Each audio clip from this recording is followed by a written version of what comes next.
જે લોકોને પેટ ઘટાડવું છે, વજન ઘટાડવો છે, ખંભા દુખતા બંધ કરવા છે, ડોક દુખતી બંધ કરવી છે, એવા લોકોએ પાણીની બોટલ આખી ભરી લેવાની, લીટર 2 લીટર 1 જ લીટરની ભરવાની અને આવું કરવાનું. સવાર બપોર ને સાંજ 10-10 વખત કરવાનું. તો પેટ ઉતરી જાય, પેટ ઘટે અને ખંભા દુખતા બંધ થઈ જાય, હાથ દુખતા બંધ થઈ જાય. આવો કરતા રહેશો તો બહુ ફાયદો થશે. માત્ર 10-20 વખત જ કરવાનું, વધીને 20 વખત કરવાનું, બહુ નહીં કરવાનું.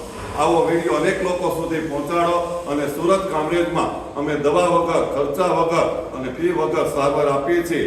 અને આનો લાભ લેવા માટે વોટ્સઅપમાં મેસેજ કરી એપોઇન્ટમેન્ટ લખાવી લેવી. માત્ર 1 જ દિવસના કોર્સમાં 1000% ગેરંટી અમે આપીએ છીએ સારું કરવાની. તો આ યુટ્યુબ ચેનલમાં જોઈ લેશો અનેકના અનુભવ અને અમારો વિડીયો અનેક લોકો સુધી પહોંચાડો. આપ સર્વને ધન્યવાદ.